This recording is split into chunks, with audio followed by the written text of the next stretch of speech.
Que recouvre aujourd'hui le contentieux de l'environnement? Quelles en sont les grandes caractéristiques? Les moyens mis en œuvre pour prévenir, détecter et enquêter sur les atteintes environnementales sont-ils suffisants? La réponse pénale est-elle correctement structurée? La coordination est-elle fluide entre les différents acteurs? Les systèmes d'information sont-ils opérants? Telles sont les premières questions qui viennent à l'esprit lorsqu'on évoque les atteintes à l'environnement. J'invite Joël Le Casanova à me rejoindre pour animer cette première séquence.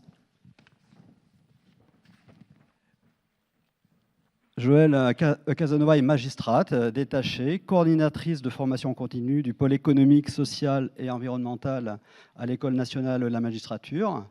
Vous avez exercé en tant que substitut du procureur de la République à Nice et à Fort-de-France, où vous étiez en charge du contentieux environnemental et en particulier des atteintes liées aux espèces naturelles et aux risques technologiques. Préalablement à votre entrée dans la magistrature et après diverses expériences dans le secteur privé, vous avez intégré la Fondation Prince Albert II de Monaco, œuvrant en matière environnementale en tant que directrice des affaires juridiques et administratives. Vous êtes également vice-présidente de l'Association française des magistrats pour la justice environnementale. Joël, je vous laisse la parole. Je vous laisse inviter les participants de vos deux tables rondes et ensuite j'appellerai monsieur Tony pour présenter l'Association française des magistrats pour la justice environnementale. Je vous remercie monsieur Gounel. J'invite donc madame Laureline Perfit, directrice des affaires criminelles et des grâces, général Fabrice Bouillet, commandant du commandement pour l'environnement et la santé, monsieur Renaud Gödel, procureur du tribunal judiciaire de Bordeaux, monsieur Étienne Guyot, préfet de la région Nouvelle-Aquitaine, préfet de la zone de défense et de sécurité sud-ouest, préfet de Gironde, et enfin monsieur Olivier Thibault, directeur général de l'Office français de la biodiversité.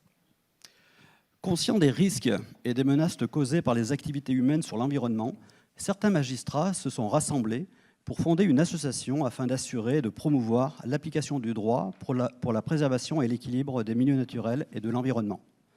Monsieur Jean-François Tony, vous êtes procureur général honoraire et membre fondateur de cette association, l'Association française des magistrats pour la justice environnementale. Je vous invite à me rejoindre et vous remercie par avance de préciser le rôle de cette association professionnelle et en quoi celle-ci peut aider les magistrats à exercer leur mission.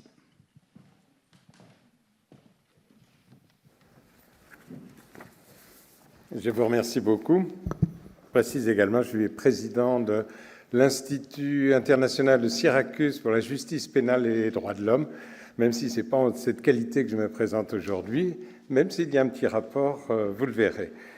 C'est en effet en qualité de membre fondateur de l'Association française des magistrats pour la justice environnementale que je viens participer à ce colloque, représentant ainsi son président Jean-Philippe Priveau, avocat général près la cour d'appel de Douai, qui est lui-même retenu par une audience de la Chambre des appels correctionnels, précisément sur une affaire de pollution des sols. En son nom et au nom des membres de l'association, je vous remercie vivement d'avoir convié notre association. À n'en pas douter, la protection de l'environnement, non seulement sous l'angle de lutte contre les changements climatiques, mais aussi de la protection des espèces végétales et animales, des trafics de déchets, ou encore de la lutte contre les incendies de forêt, donc de la sécheresse et de la préservation de la ressource en eau, est l'un des plus grands enjeux du monde contemporain. Mais en fait, on ne parle jamais de justice environnementale. J'ai eu la chance d'aller à une journée sur la Méditerranée lors de la conférence des Nations Unies sur les océans, où il y avait les plus grands experts du monde entier sur ces questions, devant lesquelles je m'incline respectueusement. Et pendant une des sessions, j'ai levé, j'allais dire presque piteusement la main en disant « mais il y a une justice environnementale. Il ne peut pas y avoir de protection de l'environnement sans une justice qui est là pour la mettre en œuvre. » Et alors, ils ont tous écarquillé les yeux, non pas d'une manière, comment dire, interloquée ou quoi que ce soit, mais se rendant compte, en fait, d'un des aspects que l'on oublie toujours quand on parle de protection de l'environnement, c'est qu'on a besoin d'une justice bien faite, spécialisée, qui puisse, j'allais dire, venir au secours des scientifiques, venir au secours évidemment des victimes des atteintes à l'environnement. Et c'est dans cette optique qu'en 2022, 25 magistrats, dont j'étais à l'époque, se sont rassemblés pour fonder cette association qui ne poursuit évidemment aucun objectif militant ou encore moins activiste, mais qui a été conçue comme une société savante ayant pour objet de contribuer à une plus large diffusion du droit de l'environnement dans les juridictions, non seulement du droit pénal, mais aussi en ce qu'il impacte le droit civil. Unissant à ce jour près d'une centaine de collègues, dont quelques chefs de cour et de juridiction, l'association a pour but de concourir à une meilleure rédaction de ce droit, particulièrement dense, et disons-le aussi, très peu connu sur le terrain. Certains professeurs évoquent quand même un mal droit. Outre notre site Internet, financé par des fonds européens, qui offre un regard sur la documentation spécialisée, nous avons constitué des groupes de travail, dont l'un très actif sur la réparation des atteintes. Ils ont vocation à élaborer des fiches pratiques pour nos adhérents. Ces sujets nous conduisent également à nous interroger sur le dialogue du droit de l'environnement et de la science, sujet stratégique pour la compréhension des enjeux pour les magistrats, mais aussi l'administration de la preuve, dont celle du lien de causalité.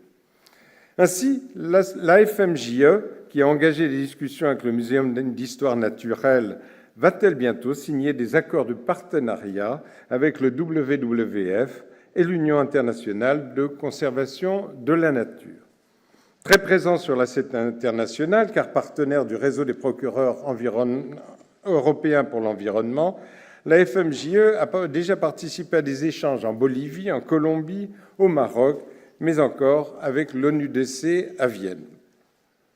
Afin de rassembler la communauté juridique, la FMJE organise chaque année un colloque qui a eu pour thème en 2023 le climat, la justice, pourquoi faire, et en 2024 l'eau, les eaux et la justice. Cette année, notre colloque, le 7 novembre prochain à la Sorbonne, traitera d'un sujet nouveau pour nos juridictions, la criminalité organisée environnementale. Nous sommes très honorés qu'il soit placé sous le haut patronage du ministère de la Justice et de plus ouvert par Monsieur le garde des Sceaux.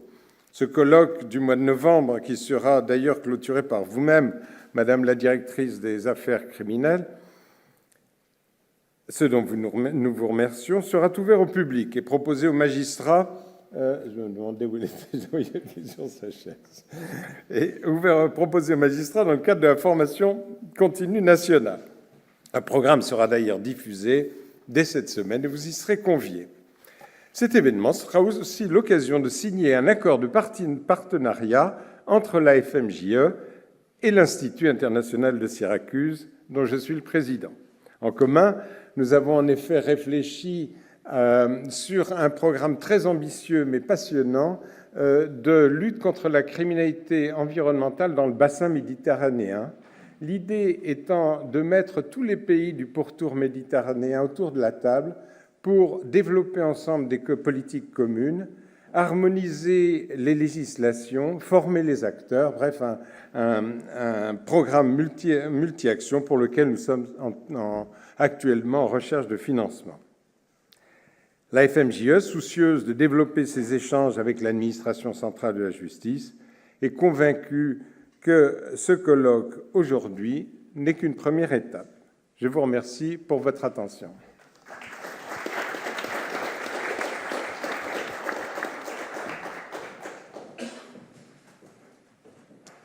Nous commençons donc cette première séquence intitulée « Appréhender les atteintes à l'environnement ». Nous venons d'entendre Monsieur Tony présenter l'Association française des magistrats pour la justice environnementale. Je le remercie. Et nous avons également entendu Monsieur Gilles Boeuf nous présenter le lien entre la science et la justice environnementale. Et on s'aperçoit que ce lien est très important, lié. La science et la justice paraît indispensable, le rôle de la justice étant essentiel aux côtés de la science. Et si les magistrats ont indéniablement un rôle à jouer dans la lutte contre les atteintes à l'environnement, le caractère polymorphe du droit de l'environnement, la multiplicité des sources et des juridictions compétentes pour en connaître, mais aussi les problématiques donc, scientifiques qui viennent d'être évoquées, soulèvent un contentieux environnemental de plus en plus important. Et cette matière foisonnante et complexe à appréhender par les praticiens en juridiction. Il y a donc une nécessité d'acculturer les magistrats au contentieux de l'environnement qui apparaît donc comme indispensable. Ceci a été relevé notamment, et vous l'avez déjà dit, Madame la Secrétaire générale en introduction, par les rapports du Conseil général de l'environnement et du développement durable et de l'Inspection générale de la justice en octobre 2019, ainsi que dans le rapport du groupe de travail relatif au droit pénal de l'environnement, présidé à l'époque par le procureur général François Molins en décembre 2022. Consciente du rôle que doivent jouer les magistrats dans la préservation de l'ordre public environnemental, l'École nationale de la magistrature s'efforce de développer des actions de formation dans le domaine du droit de l'environnement. Ainsi, au cours de la formation initiale, les auditeurs de justice sont sensibilisés à l'importance des risques environnementaux et aux procédures judiciaires existantes en matière d'atteinte à l'environnement. Ainsi, les auditeurs de justice sont confrontés au droit de l'environnement à la fois lors de la période d'études initiales à Bordeaux et lors des stages qu'ils doivent effectuer. Ils peuvent aussi bénéficier de sessions supplémentaires après le choix de leur premier poste lors de la période de préparation aux premières fonctions. Par ailleurs, donc, ces problématiques environnementales font l'objet d'une attention toute particulière de la part de la sous-direction de la formation continue de l'École nationale de la magistrature. Pour répondre aux engagements pris par le ministère de la Justice en termes de formation des magistrats, dans le cadre du plan biodiversité, la sous-direction augmente régulièrement, depuis 2018, son offre de formation en la matière. C'est ainsi que le pôle vie économique et sociale a été rebaptisé en 2020 pour désormais s'appeler pôle économique, social et environnemental, pour intégrer pleinement cette dimension dans l'offre de formation.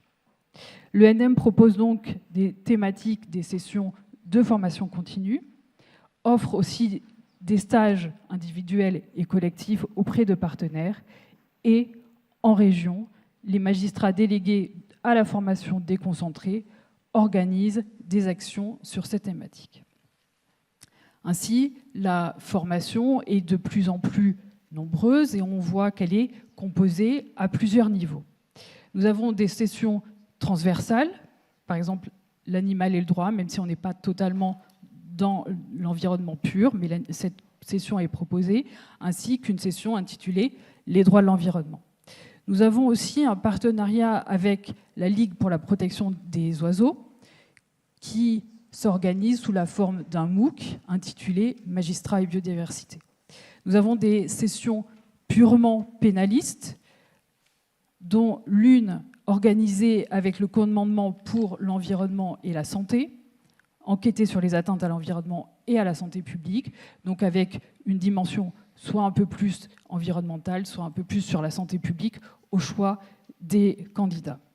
Nous avons également un cycle dédié à la responsabilité environnement et climatique des entreprises, sous l'angle du devoir de vigilance, aux côtés d'avocats et de juristes d'entreprise. Et enfin, nous avons un cycle approfondi sur la justice environnementale, qui est un cycle long sur une année civile de 15 jours et qui, cette fois-ci, s'adresse aussi bien aux magistrats civilistes qu'aux magistrats pénalistes. À noter que seuls les magistrats ne sont pas formés, puisque les attachés de justice et les assistants spécialisés sont également formés. Donc l'équipe autour du magistrat se trouve formée par l'École nationale de la magistrature. En parallèle, nous avons des stages, je l'ai indiqué, des stages auprès de l'Office français de la biodiversité, auprès des conservatoires du littoral de Bretagne, de Corse ou de PACA, mais également auprès du groupement de gendarmerie maritime de Brest, sur un stage sur la marine nationale et l'action de l'État en mer.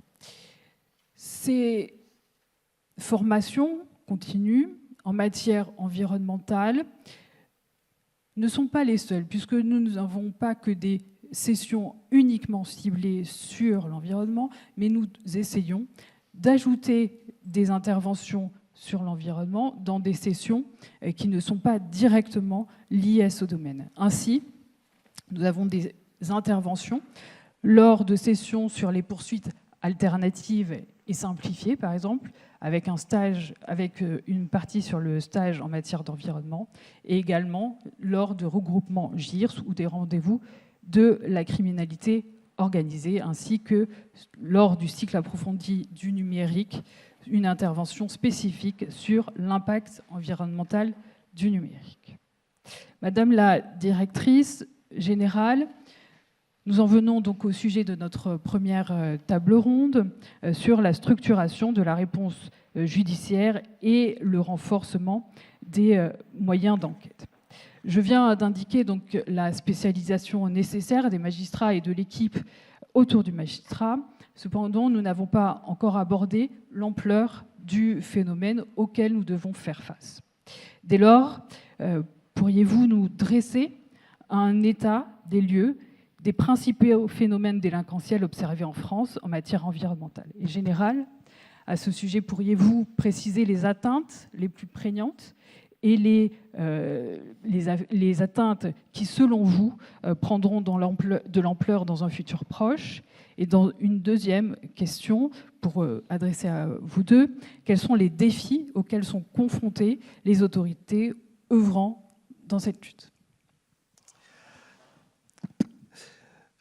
Tout d'abord, je tiens à saluer l'initiative de ce colloque qui ne fait que mettre en perspective la montée en puissance en fait, de l'ensemble en fait, des administrations qui s'investissent aujourd'hui dans la lutte contre les atteintes à l'environnement spécifiquement. Je pourrais répondre extrêmement rapidement en fait, à cette question parce que si j'en revenais finalement à l'ADN de la gendarmerie nationale qui est ancré dans les territoires, 65% en fait, de nos élus, de nos maires, en fait, ont mis en priorité numéro 1 les problématiques environnementales. Et ils concentrent l'essentiel en fait, de leurs efforts sur le traitement des déchets, des dépôts sauvages, évidemment, et des pollutions qui sont associées. La destruction de la biodiversité, qui évidemment n'est que la conséquence directe en fait, de ces phénomènes-là, et les problématiques de véhicules hors d'usage. Alors c'est vrai que je nous ramène à quelque chose de vraiment très concret, et d'essentiel finalement parce que c'est notre quotidien. La délinquance environnementale, on a bien dit délinquance environnementale, elle correspond à 3 facteurs. Elle est commise soit par ignorance, parce qu'effectivement les normes varient, évoluent, et finalement tout à chacun, nous sommes à la fois victimes et potentiellement infracteurs par ignorance. Le deuxième aspect, c'est l'infraction qui va être commise par opportunité pour échapper à une taxe, pour essayer en fait de diminuer la pression fiscale sur son entreprise. Et enfin, le levier criminalité organisée qui est la recherche de bénéfices criminels importants. Pour redresser ce tableau, entre guillemets, je vous rappelle qu'en 2022, l'Office central de lutte contre les atteintes à l'environnement et la santé publique a publié un état de la menace qui doit faire l'objet d'une actualisation et qui vous permettra, qui est disponible en ligne, et qui vous permettra de voir, d'observer l'ensemble des thématiques que je vais rapidement dresser dans mon propos, les modes opératoires principaux qui sont effectivement observés observé s'agissant des groupes criminels organisés et évidemment de l'ensemble, entre guillemets, après les modes opératoires, la manière dont les difficultés que nous rencontrons pour circonscrire en fait, ces problématiques-là. Simplement un élément de contexte. Avant tout, vous rappelez que la criminalité environnementale, c'est la 4e source de bénéfices criminels après les stupéfiants, la contrefaçon et la traite des êtres humains, que c'est la première source de financement des groupes armés ou des groupes terroristes, et qu'enfin, elle génère, selon les chiffres, entre 80 et 230 milliards d'euros de gains criminels annuels. Ce n'est donc pas rien. Et l'Europe s'est emparée de ce sujet-là, vous l'avez rappelé, Madame la Secrétaire Générale, dans votre préambule. Nous sommes complètement plugués à nos camarades du CEPRONA, du CUFA, donc CEPRONA espagnol, du CUFA italien, du CEPNA portugais et de tous nos camarades en fait, qui œuvrent en fait, dans ces thématiques-là au niveau de l'Union européenne. Nous sommes à la fin d'un cycle européen, nous en débutons un nouveau. La priorité sur la lutte contre la criminalité environnementale était de nouveau élue, entre guillemets, au rang des priorités de l'Union. Ce n'est pas rien, et nous allons pouvoir engager des opérations dans ce sens-là. Ce rapport sur la criminalité, sur l'état de la menace sur la criminalité environnementale est ancré dans trois éléments que je voudrais, trois grands groupes de menaces identifiées. Les risques technologiques, tout d'abord, les atteintes aux espèces et les atteintes aux espaces naturels. Je pense que ces trois points sont très importants à avoir en tête, puisque au travers de cet état, on va établir une cartographie détaillée des menaces principales liées à l'environnement dans toutes ces thématiques.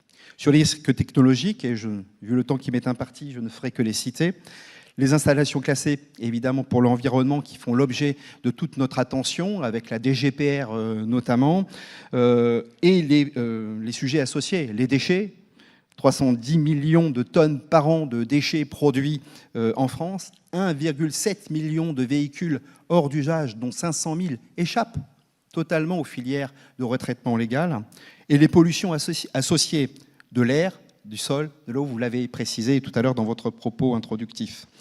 Les produits phytosanitaires font l'objet évidemment de toutes nos attentions et je tiens à faire remarquer l'importance de la dimension cyber et des réseaux, entre guillemets, sociaux, qui sont les leviers d'action des groupes criminels pour pouvoir marchandiser en fait, ces produits phytosanitaires, sans oublier le dark web. L'amiante et les incendies, évidemment, qui restent des thématiques courantes et récurrentes en matière de risques technologiques. Les atteintes aux espèces animales, végétales ou la pêche illégale font aussi l'objet en fait, de toute notre attention en matière évidemment, de menaces identifiées. Et les atteintes aux espaces naturels, que ce soit les atteintes aux aires protégées, les parcs, les réserves, évidemment, liées aux problématiques de déforestation, et vous avez rappelé la Guyane, qui est un élément important, où l'orpaillage illégal et l'extraction de minerais, évidemment, est un exemple type, l'archétype, en fait, de ce qui peut constituer l'état de la menace globale, avec des problèmes de déforestation, d'extraction illégale de minerais à l'aide de produits extrêmement polluants, le cyanure, le mercure, les pollutions de l'eau associées, et les évidemment problématiques de santé publique et santé humaine, santé des animaux, One Health, évidemment, qui vont avoir un impact évidemment sur l'homme et la biodiversité.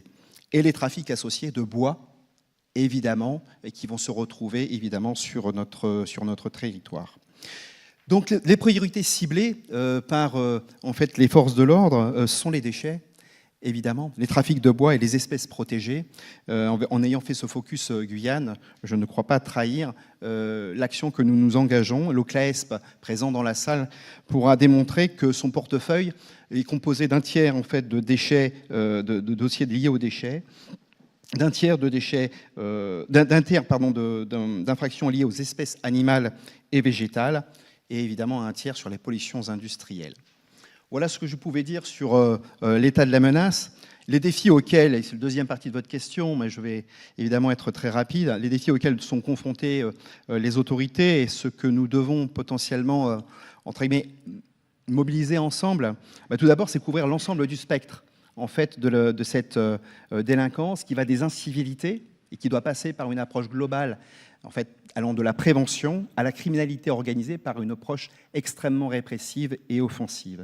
Le deuxième volet, à mon avis, qui me paraît important, le deuxième défi, c'est le renseignement criminel, au sens de l'intelligence-led policing. On est dans une approche de connaissance, de compréhension des phénomènes pour pouvoir agir avec intelligence sur les modèles économiques criminels auxquels nous devons faire face.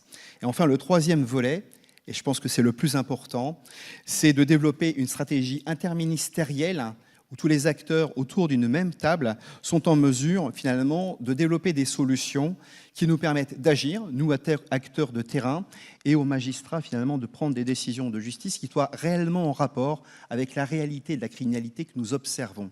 Or, aujourd'hui, le crime environnemental, excusez-moi du peu, ne paie pas en matière de sanctions pénales par rapport à d'autres infractions du crime organisé, comme je l'ai indiqué tout à l'heure, le trafic de stupéfiants peut payer.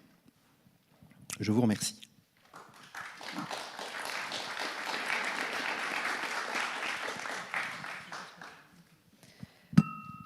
Bien, je souhaite d'abord remercier Madame la Secrétaire Générale d'avoir été à l'initiative de ce colloque et ainsi de permettre à l'ensemble du ministère et en lien direct avec ses partenaires et les autres ministères de montrer l'ampleur de l'engagement de l'État et puis de tous nos partenaires associés dans la lutte contre les atteintes à l'environnement.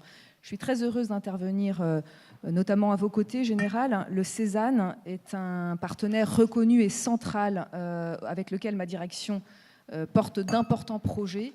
Et pour revenir donc à votre question et prenant la suite de vos propos, je ne peux que confirmer bien sûr la montée en puissance du contentieux pénal environnemental.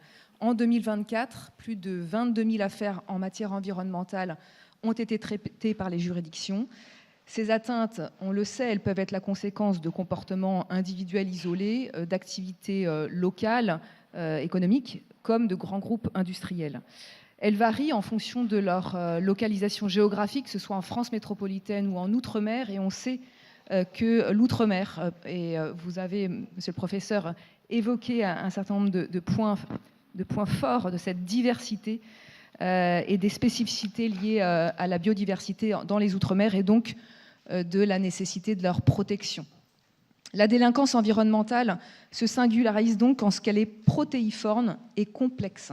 Et en miroir, le droit pénal environnemental présente un champ infractionnel vaste qui regroupe l'ensemble des infractions relatives à la protection de la nature, des ressources naturelles, des sites et paysages, et celles relatives à la lutte contre les pollutions et les nuisances.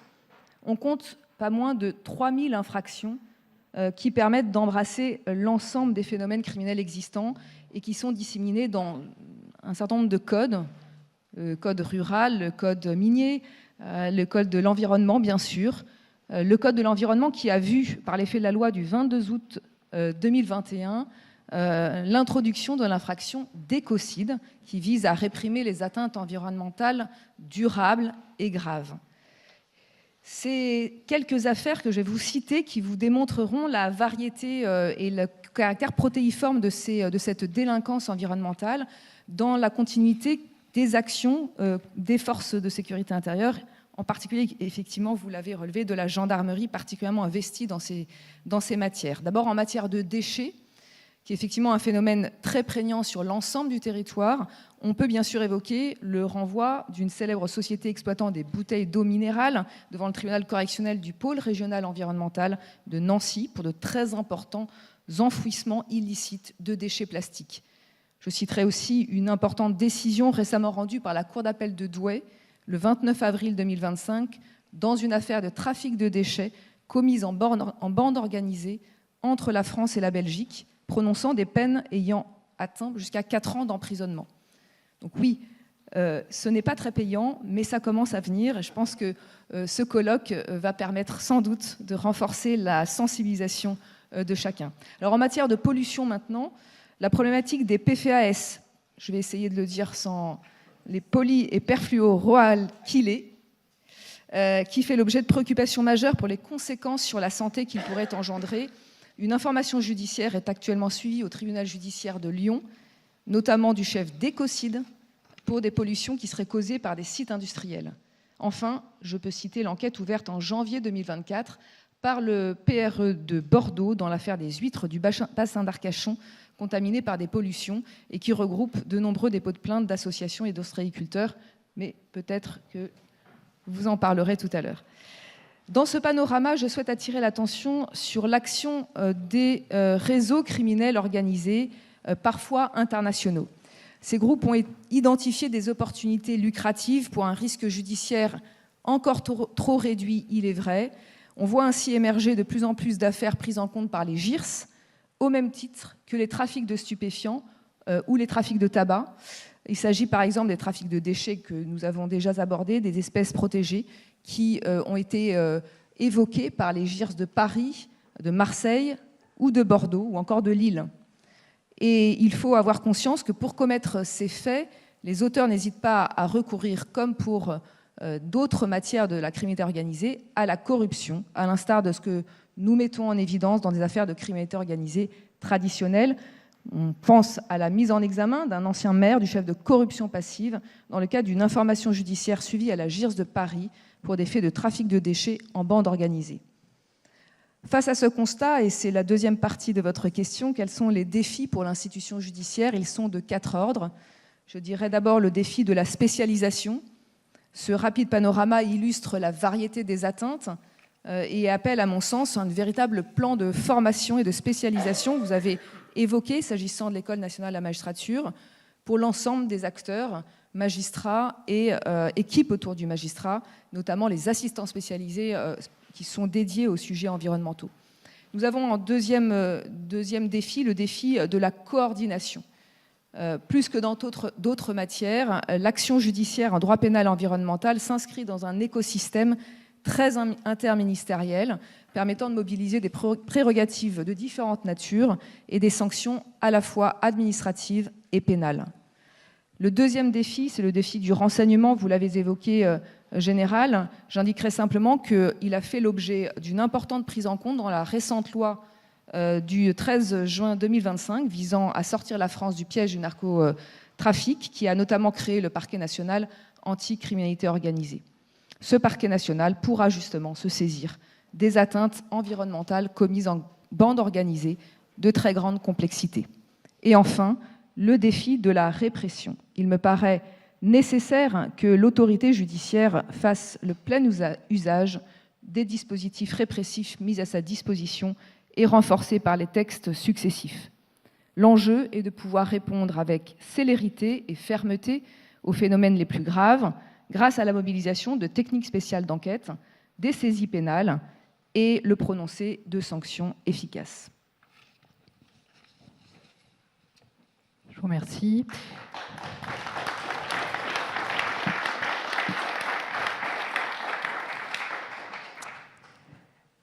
Général, je vous pose une deuxième question dans le cadre de cette première table ronde.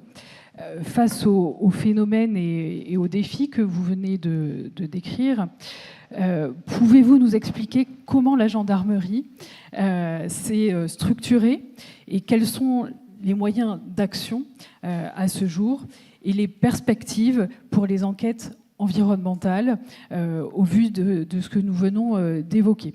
Je précise, Général, que nous sommes déjà très en retard. Alors je vais être bref. Donc la gendarmerie nationale a commencé à se mobiliser au début des années 90, donc je vais revenir sur vraiment un cours historique.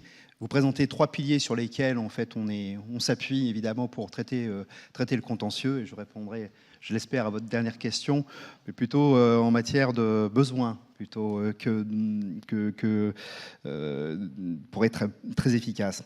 Donc début des années 90, les premiers formateurs relais environnement écologie, je ne sais pas si certains s'en souviennent, mais on avait commencé à créer cela. On va évidemment créer un office central en 2004 après l'intervention bien connue de Jacques Chirac à Johannesburg. Voilà, notre maison brûle hein, et nous regardons ailleurs. Donc en 2004, on crée l'Office central de lutte contre les atteintes à l'environnement et à la santé publique. Je salue le général Erard qui est présent dans la salle. Il commande cette unité et qui va faire l'objet en fait de création de 10 détachements en région, dont 3 outre-mer. Donc c'est important de l'avoir en tête en Polynésie, à La Réunion et en Guyane française. Et enfin, le point final, c'est la création du commandement de l'environnement et de la santé publique qui, en fait, va voir le jour le 1er juillet 2023 sous l'impulsion de notre ancien directeur général. 3 piliers, je vous disais, qui sont fondateurs de notre action. Le premier, c'est la gouvernance, c'est le pilotage de l'action. Le Cézanne, pour que vous puissiez comprendre comment nous fonctionnons aujourd'hui en interne de gendarmerie. C'est la pierre angulaire du dispositif et qui doit fédérer l'ensemble des enquêteurs spécialisés, je veux dire depuis la brigade territoriale jusqu'à l'Office central de lutte contre les atteintes à l'environnement et à la santé publique. L'UNPJ, l'unité nationale de police judiciaire récemment créée, qui a accueilli l'OCLAESP en son sein, garde et conserve l'entièreté de ses prérogatives qui lui sont conférées par les textes, bien entendu, en matière de traitement des affaires criminelles du haut du spectre, criminalité organisée, et le renseignement criminel, on va dire, de ciblage sur les individus dits à haute valeur ajoutée, donc dans la doctrine de renseignement criminel du CNRLT, bien entendu. Le deuxième pilier, c'est le traitement du contentieux. Et en fait, je ne le ferai qu'en 4 points. D'abord, la prévention, l'action partenariale et l'accompagnement territorial. Il faut avoir une approche globale, donc il faut être aussi dans la sensibilisation et j'allais dire dans l'éducation de potentiels infracteurs. Je pense, j'étais à la ITP tout à l'heure, évidemment aux artisans du bâtiment, puisque les déchets issus des travaux, des bâtiments et travaux publics, est notre essentiel aujourd'hui. Évidemment, l'accompagnement des élus, que j'ai évoqué tout à l'heure, qui sont démunis pour la plupart, et n'ont pas de service juridique. La majorité de nos communes, en fait, on a des élus qui ne savent pas quoi faire face à des contentieux qui pourtant sont simples, mais sont des signes, entre guillemets, des signaux faibles, en fait, de criminalité organisée. Le renseignement criminel est le deuxième pilier que j'ai évoqué tout à l'heure, je n'y reviendrai pas. Le traitement, évidemment, de la police judiciaire, où le Cézanne, lui, est saisi, ou se saisit de dossiers en appui des unités territoriales. Donc, nous allons vraiment au bas du spectre et nous allons, parce que le contentieux est complexe, vous l'avez rappelé, Madame la Directrice, 15 codes qui régissent finalement toutes ces thématiques et problématiques environnementales, j'y reviendrai, nécessitent finalement qu'on soit au plus près des unités et des enquêteurs qui parfois sont démunis. Enfin, le dernier pilier, l'action internationale que nous avons évoquée. Nous devons être, nous, Cézanne, dans l'influence politico-stratégique avec la représentation permanente à Bruxelles, faire en sorte qu'on puisse élaborer des plans d'action et retrouver des financements qui nous permettent de conduire des actions évidemment internationales, là où l'OCLAESP va être un acteur de coopération opérationnelle de police stratégique au niveau international. Le troisième pilier, enfin, c'est l'organisation et l'emploi des unités. Nous conservons notre principe de subsidiarité.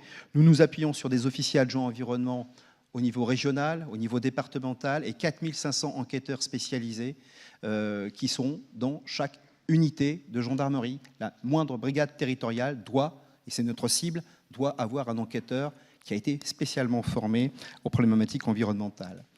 Et enfin, je veux évoquer le sujet de l'innovation, parce qu'il nous faut des outils de manière à faire en sorte que nos gendarmes ne soient pas démunis par rapport aux contentieux et que ceux que nous accompagnons, notamment les élus, puissent mobiliser leurs prérogatives administratives. C'est extrêmement important aussi qu'ils puissent jouer leur rôle en fait, dans la lutte contre cette typologie de criminalité. Je finirai par nos besoins, évidemment, et nous n'en avons qu'un seul. Et c'est un essentiel que nous voulons évoquer devant vous. Vous avez évoqué près de 3000 natures d'infractions, couvrant 12 thématiques, des déchets, les installations classées, les pollutions, la maltraitance animale. 993 de ces natures d'infractions, on a fait l'état, n'ont pas fait l'objet d'aucune utilisation au cours des 10 dernières années. C'est 36,8% en fait, du total de nature d'infraction qui n'est pas mobilisé. Je ne ferai pas le détail, mais si je ne faisais que les ratios, c'est pour les déchets, c'est 9,6% en fait, des NATINF qui sont mobilisés. Seulement moins de 10%.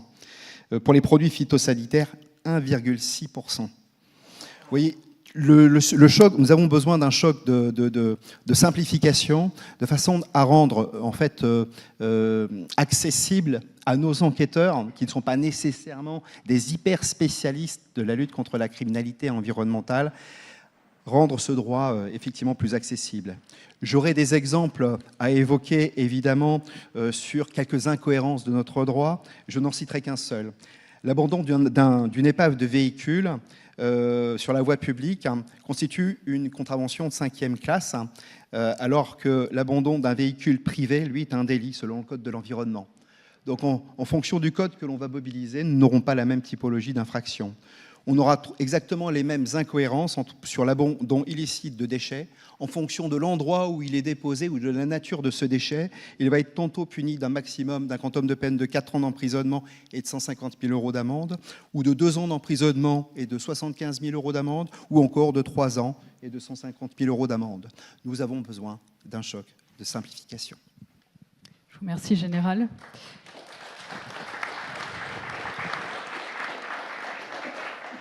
Merci pour ces précisions et également d'avoir formulé vos attentes. Madame la directrice, donc nous venons d'entendre que les services d'enquête se structurent, que les moyens se développent.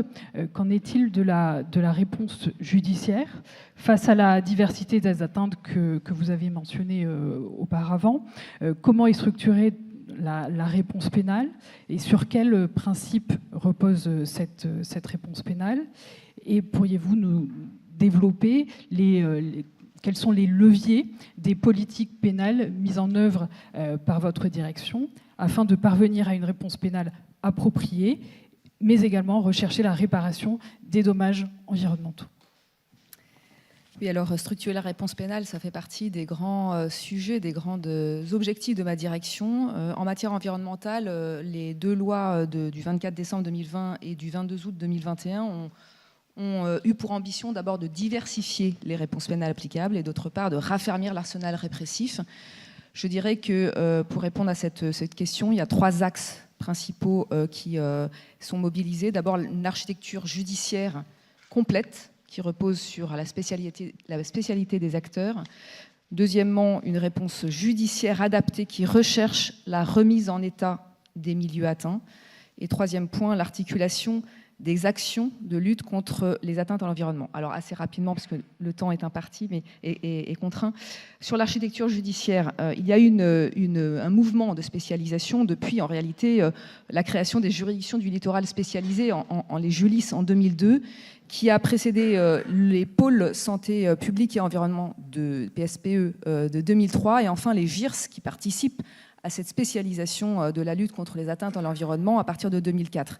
Et puis évidemment, la loi du 24 décembre 2020, plus récemment, a créé les pôles régionaux de l'environnement, qui sont les derniers nés au sein de cette ossature judiciaire, qui se veut désormais complète et qui permettent de faire disposer de juridictions spécialisées, positionnées stratégiquement à l'échelon territorial, au plus près des atteintes du quotidien, si j'ose dire, qui sont commises sur le territoire concerné.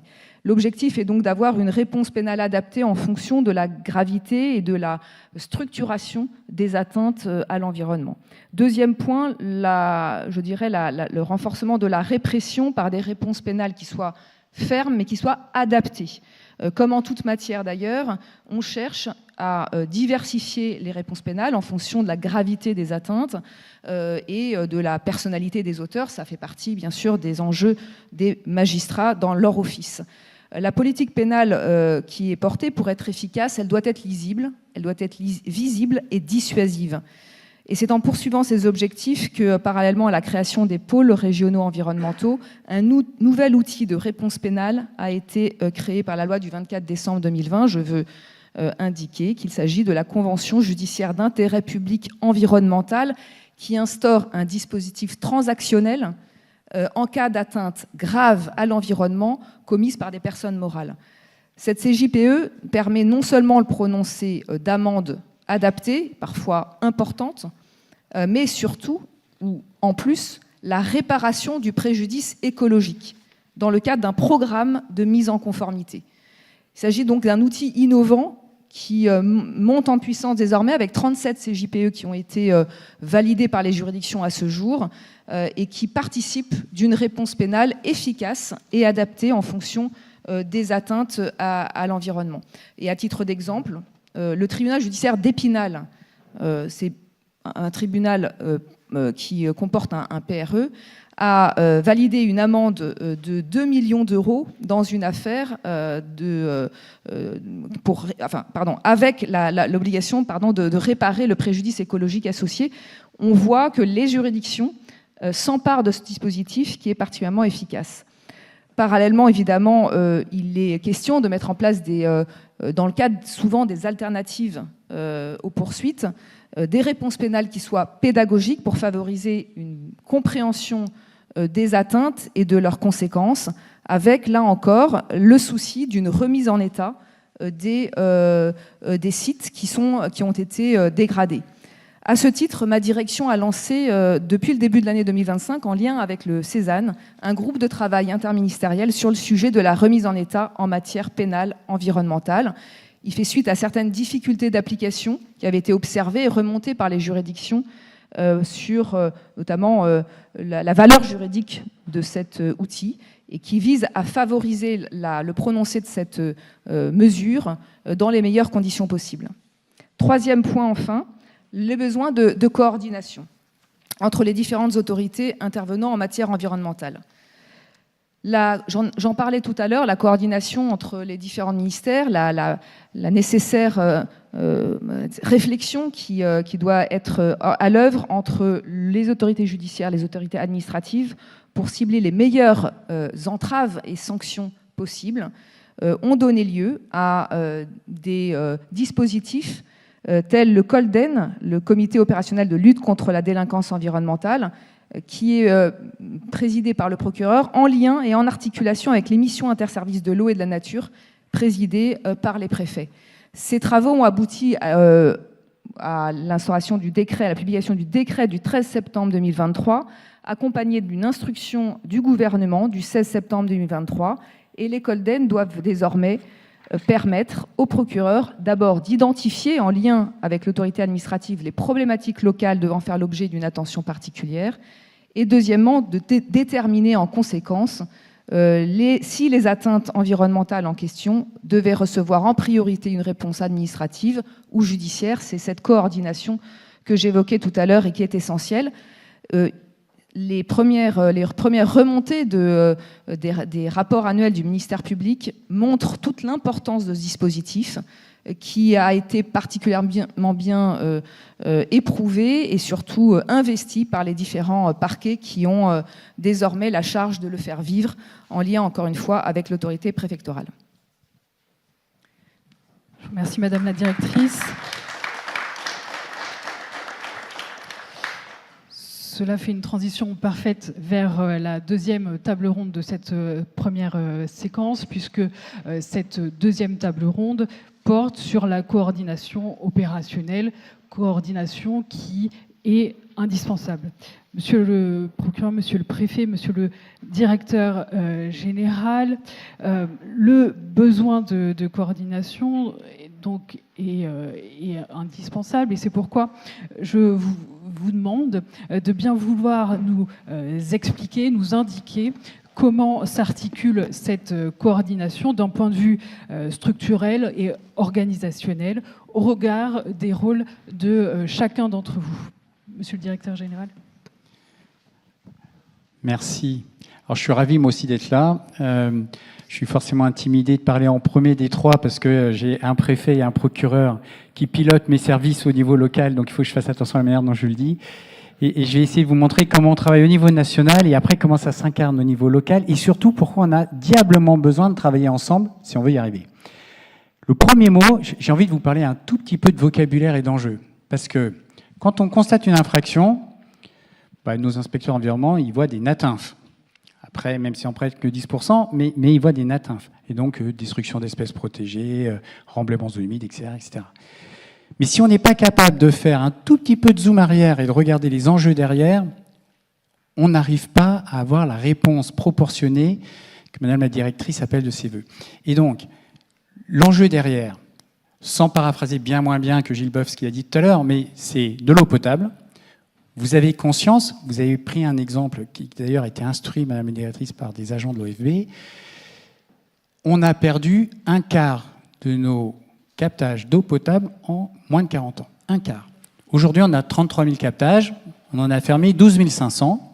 Et la première cause, c'est la pollution. Nous n'avons collectivement pas été capables d'empêcher la pollution de nos captages d'eau potable. Tout le monde s'en fout jusqu'au jour où vous n'avez plus d'eau au robinet. Et donc, l'enjeu eau potable, donc quand on parle de contrôle de phytosanitaire dans un problème de captage, l'enjeu, c'est quand même d'avoir de l'eau potable au robinet. Je ne sais pas combien d'entre vous savent d'où vient l'eau du robinet quand ils l'ouvrent chez eux. Chaque fois qu'on fait des sondages, on est très surpris de voir à quel point on ne réfléchit plus à d'où vient l'eau, comment elle arrive pour être potable. Il faut avoir une coupure d'eau pour se poser ce genre de questions. L'eau potable, la santé. Je veux dire, quand on, là encore, les contrôles de phytosanitaires sur au bord des maisons, c'est pas pour embêter ceux qui utilisent les phytosanitaires, c'est pour que vous ayez une chance de ne pas avoir de cancer à moins de 50 ans. Enfin, je veux dire, c'est des choses très concrètes et pragmatiques comme ça. Quand on fait de la police sanitaire, par exemple, nous, on fait beaucoup d'actions sur l'influenza aviaire, la grippe aviaire. Je veux dire, c'est pour éviter d'attraper la grippe aviaire. C'est des maladies qui passent des oiseaux aux oiseaux, mais qui peuvent passer à l'homme, et on a déjà eu des cas. La peste porcine africaine, qui peut passer des sangliers aux cochons. Vous avez la brucellose, qui peut passer à l'homme, la tuberculose, la pestivirose. Alors, des fois, ça passe par les vaches, des fois, ça passe par les moutons, des fois, ça passe partout. À la fin, ça arrive à l'homme. Si on ne respecte pas ces règles-là, et des règles qui paraissent disproportionnées à celui qui les subit, l'éleveur, l'agriculteur, la collectivité, etc. Alors qu'en fait, c'est essentiel pour nous tous. Quand on parle de pollution, pareil, on a des enjeux très forts. L'adaptation au changement climatique, pareil, un enjeu très fort. Moi, j'ai des exemples. Maintenant, on fait des recueils d'exemples. Je vais vous en donner un tout simple. Vous avez sûrement entendu parler des inondations dans le Pas-de-Calais il y a 2 ans. Ces inondations qui ont été très dures pour les gens du Pas-de-Calais. On a eu de grosses discussions parce que c'était à cause des écolos intégristes, je ne sais pas comment tu as dit, Gilles, qui empêchent de curer les cours d'eau. Nous n'avons pas réussi à faire passer le message que si ça a été inondé, c'est d'abord parce que on a retourné les prairies, on a arraché les haies, on a cultivé dans le sens de la pente, et que donc, quand il commence à pleuvoir, la terre ne reste plus dans les champs, elle va dans le cours d'eau, on a des coulées de boue, et une crue qui était d'un retour, on va dire 5 ans, est devenue une crue d'un retour 50 ans, juste par l'aménagement du territoire que nous n'avons pas su maîtriser. Et donc, on peut dire tout ce qu'on veut sur le fait qu'on cure passer les cours d'eau, si on n'arrive pas à laisser la terre dans les champs, et entre parenthèses, tout ça a été réglementé, je veux dire, on n'avait pas le droit de retourner ces prairies, on n'aurait pas eu ces inondations à ce niveau-là. Et évidemment, vous avez tous en tête qu'on construit nos zones d'activité sur les points bas à côté des cours d'eau, et donc les endroits les plus vulnérables. Et donc derrière, c'est des enjeux économiques très forts qu'on ne regarde pas à l'amont. Donc il faut bien penser à ces enjeux. Et là, ça renvoie à des questions de vocabulaire. Nous, on a tous les jours des gens qui agressent nos agents sur « vous êtes là pour les petits bâtifleurs, essayent d'opposer la nature et l'homme ». Et ces mêmes gens vous disent il faut protéger le paysage, il faut protéger nos terroirs, il faut protéger notre cadre de vie, qui en fait sont les mêmes choses. Donc il faut aussi penser au vocabulaire adapté. Voilà. Et donc c'est très important d'avoir ces enjeux, parce que si on veut avoir le discernement, si on veut emmener avec soi, c'est important. Je dis ça parce que moi je me rappelle de mes cours de droit quand j'étais jeune, et encore très naïf, j'imaginais que le simple fait d'avoir le droit avec soi permettait d'emporter la mise et donc de faire respecter. L'expérience que je fais depuis que je suis à l'OFB, je peux vous dire qu'il ne suffit pas d'avoir le droit avec soi pour être considéré comme légitime. On a vécu une crise agricole marquée, on s'en est pris plein la figure.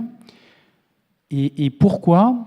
Parce que nous n'avons pas réussi à avoir avec nous la morale collective et la compréhension des enjeux qui sont derrière les contrôles. Et donc c'est plus facile de dire c'est soit on mange, soit on protège l'environnement, plutôt que de faire encore notre zoom arrière et comprendre que pour manger des aliments sains, on a besoin d'un environnement.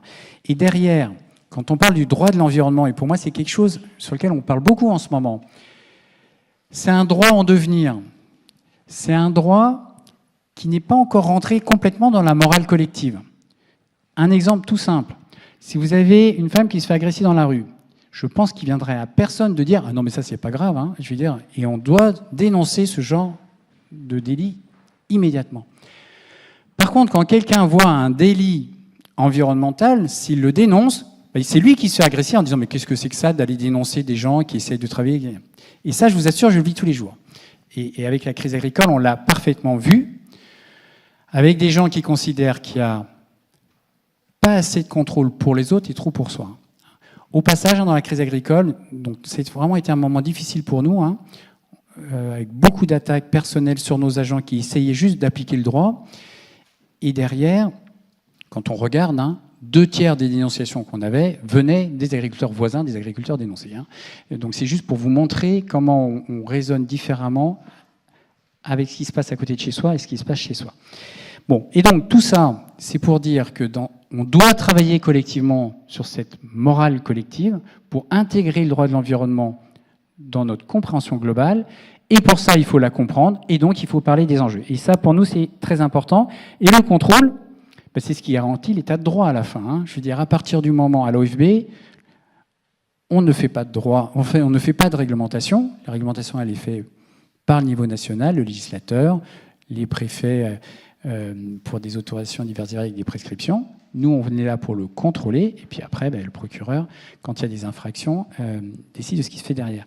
Mais pour que ça marche, il faut être capable de l'incarner. Et donc, ça s'incarne, ça ne se fait pas qu'au niveau national. Donc, il y a une stratégie nationale de contrôle au niveau national, interministériel, 5 ministères, et on travaille tous ensemble pour voir quelles sont les priorités nationales. Mais le message majeur, c'est que ça s'incarne dans chaque département. Vous n'avez évidemment pas les mêmes enjeux quand vous êtes dans l'Aude et que le partage de l'eau est une question de survie pour les communes littorales. Quand vous êtes en montagne, je veux dire, la neige de culture peut être un très grand enjeu, par exemple.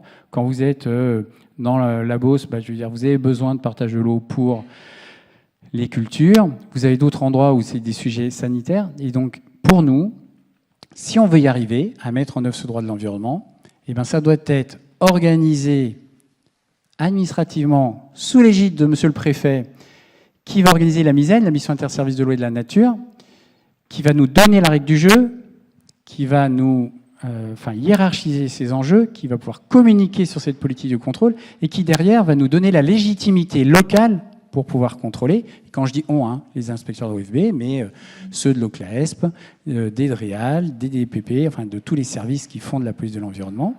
Et derrière, quand il y a infraction, se posera la question de quelles sont les meilleures réponses. Et c'est là que le procureur, via les Colden, qui sont maintenant à peu près tous mis en place, ça vient, vont nous permettre d'apporter la bonne réponse au bon type d'enjeux et d'infractions. Et ça, c'est quelque chose qui est un chemin sur lequel nous progressons et auquel nous ne sommes pas encore complètement arrivés à ce qu'on aimerait pour être pleinement légitime et opérationnel. Et je laisse Monsieur le Préfet continuer et puis Monsieur le Procureur.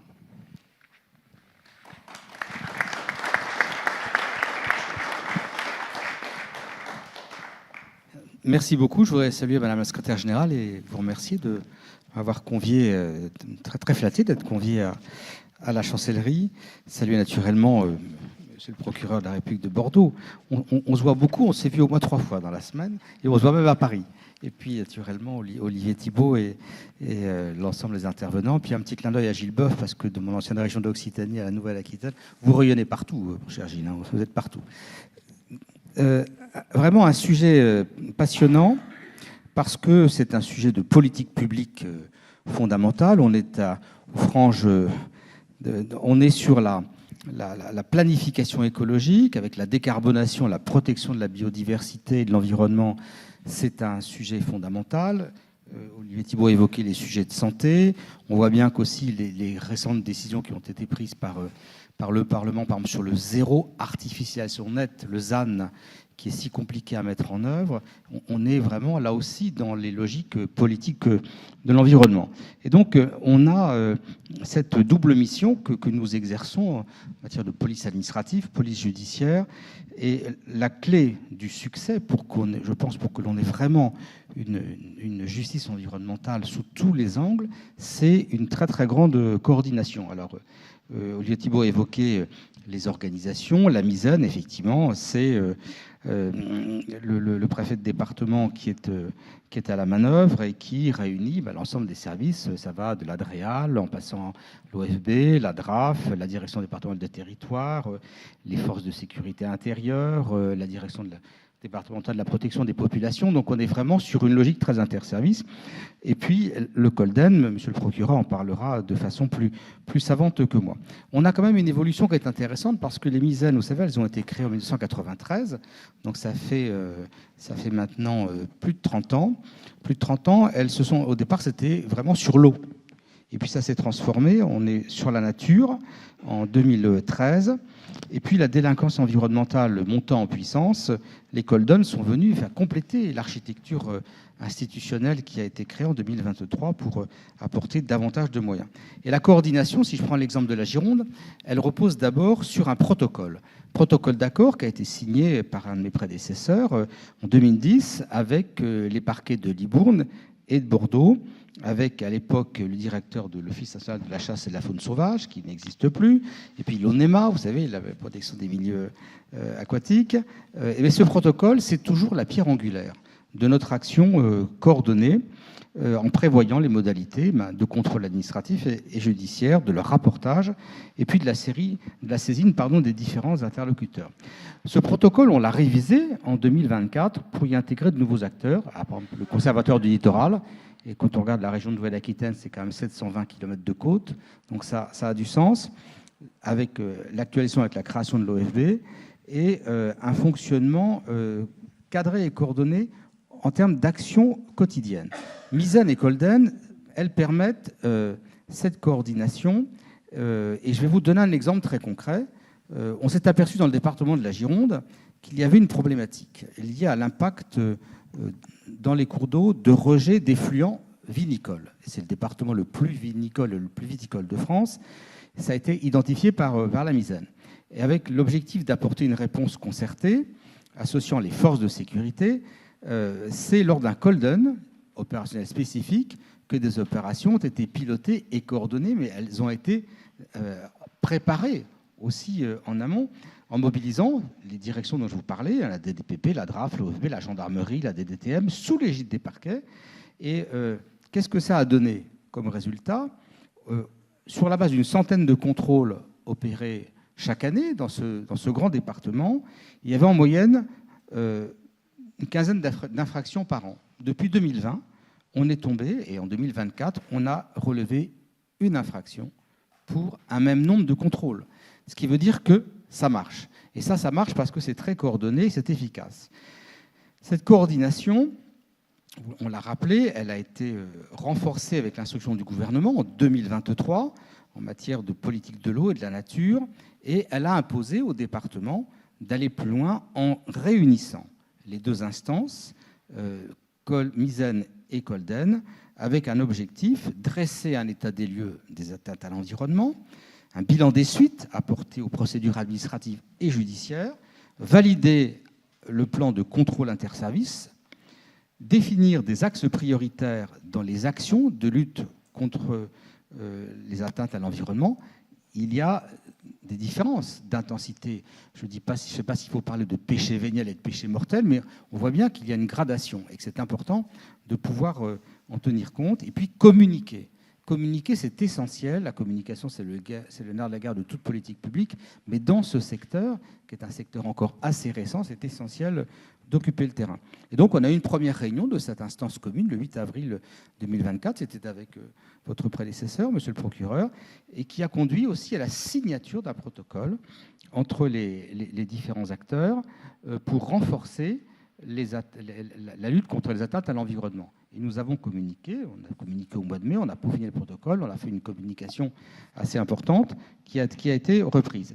Et concrètement, ça a donné quoi? Ce plan de contrôle qui a été adopté en 2024, donc à l'issue de la réunion des deux instances, eh bien, a permis une mobilisation des services de contrôle sur plus de 7000 opérations, hors force de l'ordre, nécessitant environ 5000 heures de travail.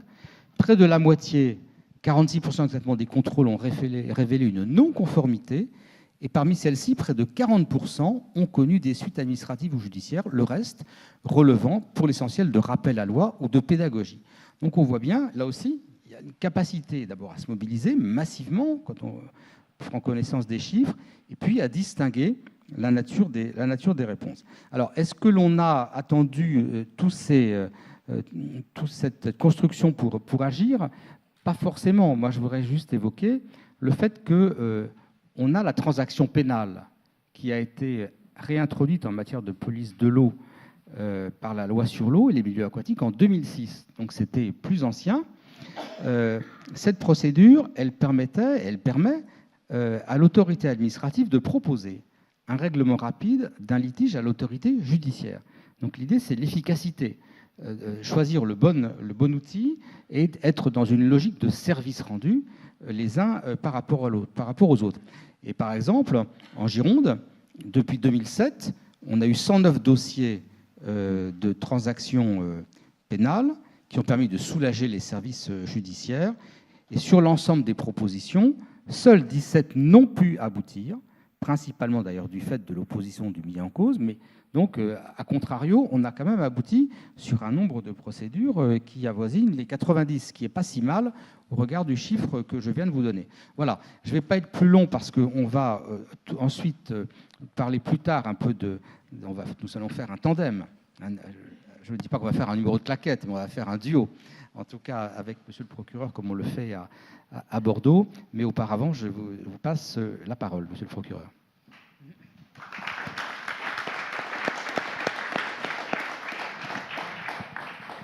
Bien, merci.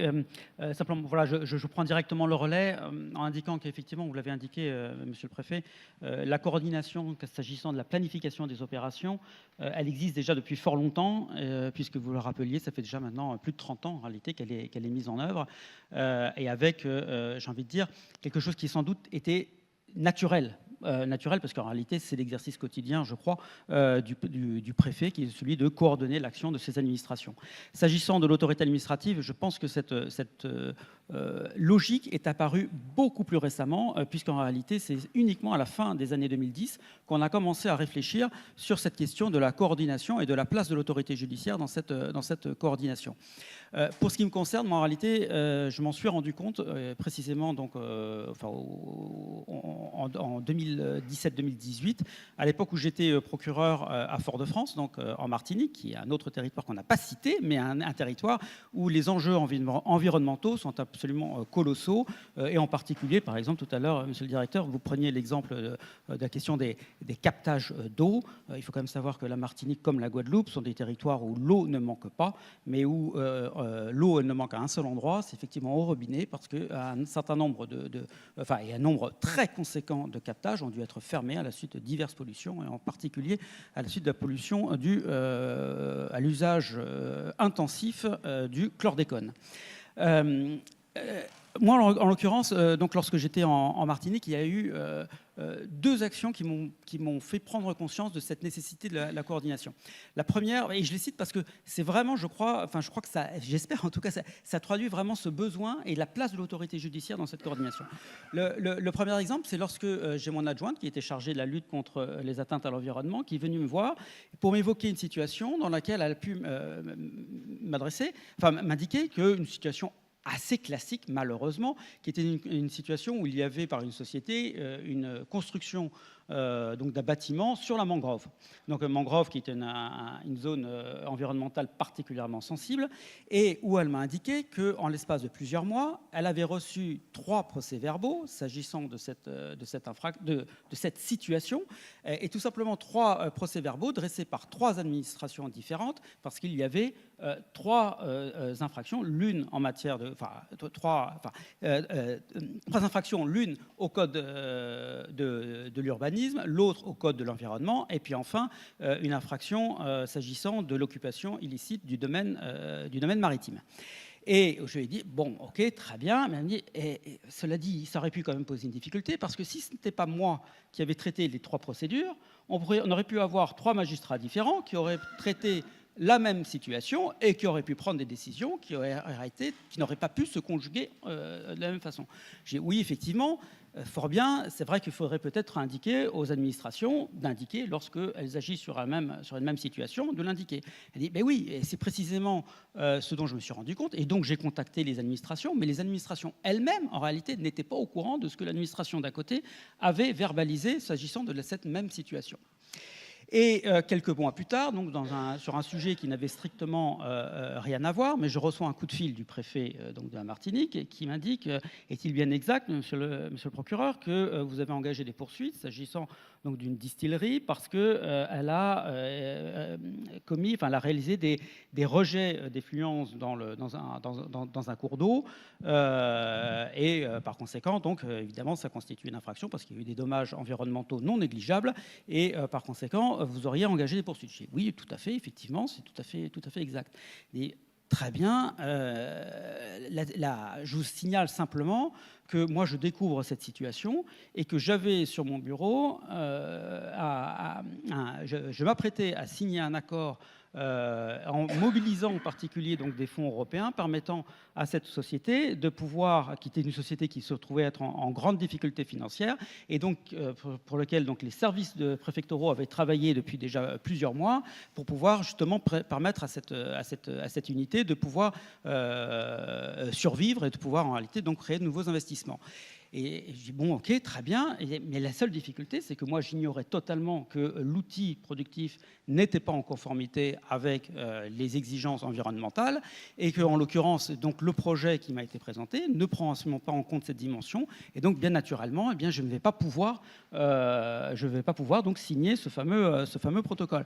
Et en l'occurrence, eh bien, effectivement, c'est quand même beaucoup de temps de perdu pour les uns et pour les autres. Et ce qui a conduit à s'interroger sur encore une fois, sur cette nécessaire coordination, cette fois-ci non pas entre administrations, mais entre l'autorité judiciaire et l'autorité préfectorale sur des enjeux qui n'ont strictement rien à voir, mais où quand même on a besoin de se parler. Donc une fois qu'on a dit ça, on dit bon, très bien, mais maintenant comment fait-on pour éviter que cela se reproduise?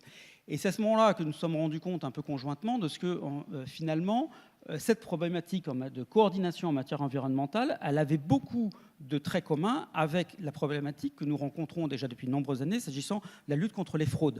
Et en matière de lutte contre les fraudes, donc ça fait déjà pour le coup de nombreuses années qu'existent dans un premier temps les COLTI, qui sont ensuite devenus les CODAF, et où donc nous avons cette coordination entre les administrations, qui sont nombreuses à intervenir également sur ce sujet-là, et également donc avec une coordination entre les réponses judiciaires et les réponses administratives.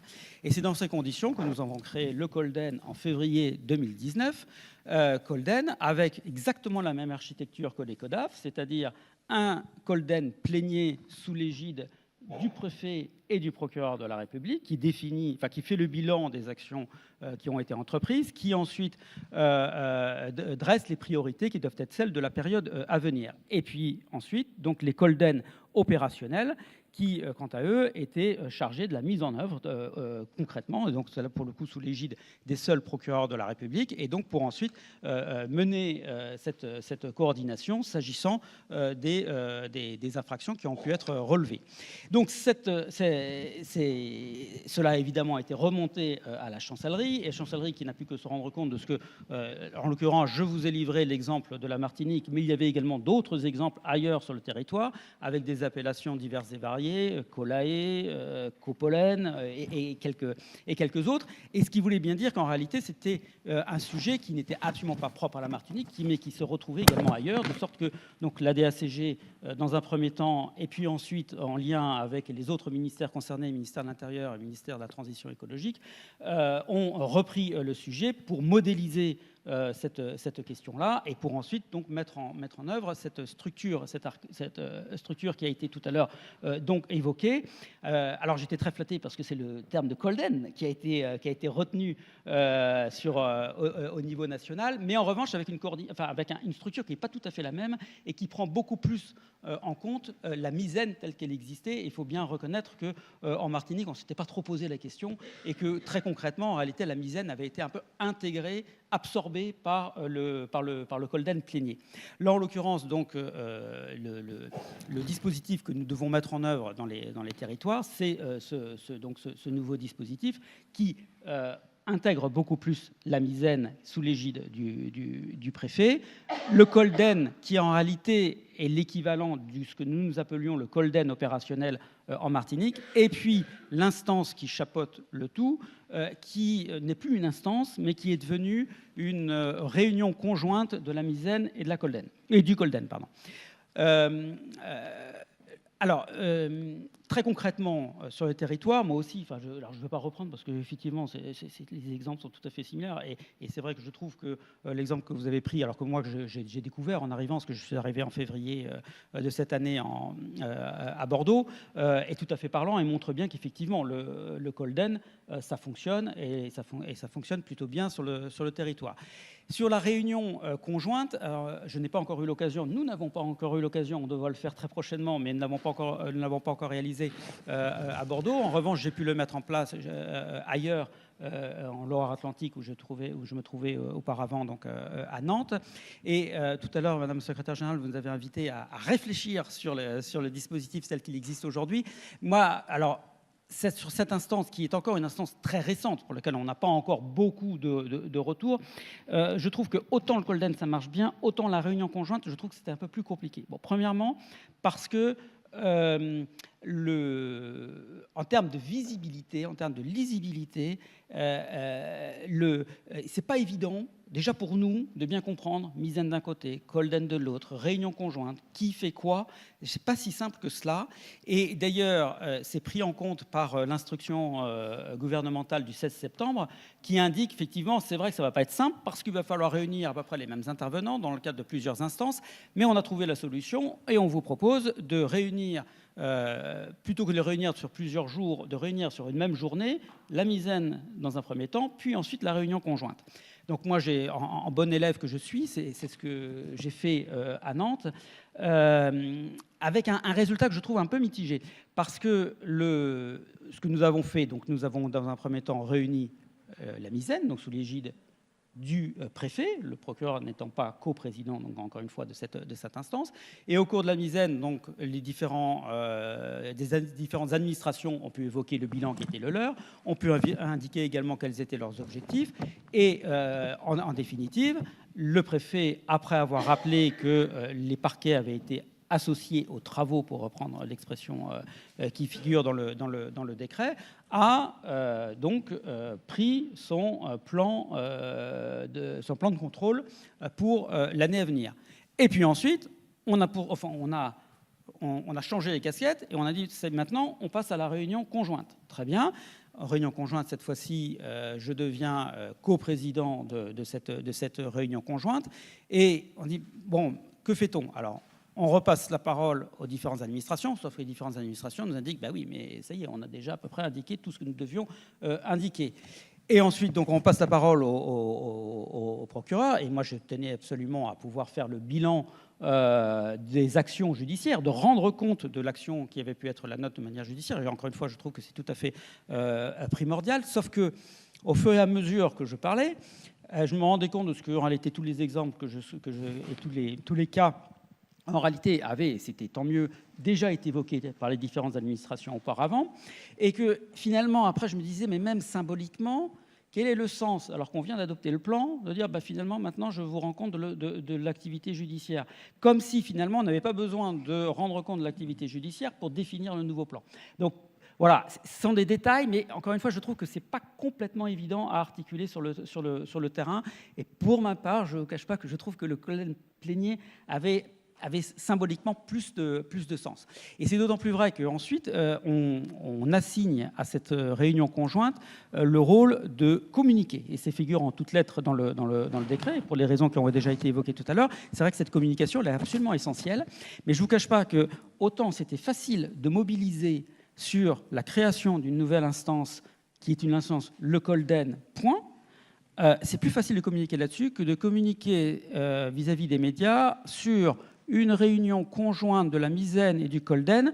J'aime autant vous dire qu'à peine on a dit ça, on a déjà perdu 9 journalistes sur 10, parce que c'est vrai que c'est quand même pas très vendeur. Alors, c'est encore une fois, c'est un détail, mais mine de rien, c'est quand même important s'agissant de cette communication.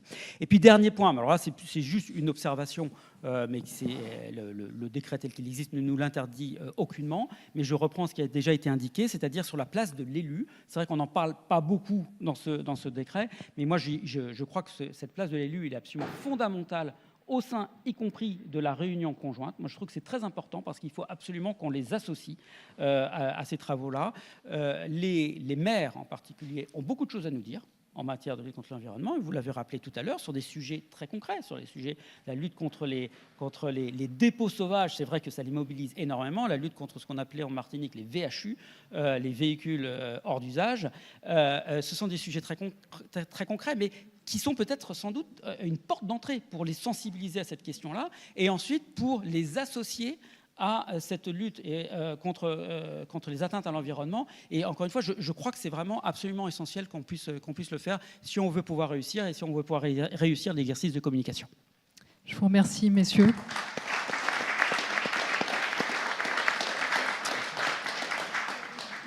Monsieur Gounel étant debout, je pense que nous avons largement dépassé le temps qui nous était imparti, donc nous n'aurons pas le temps de finir la discussion.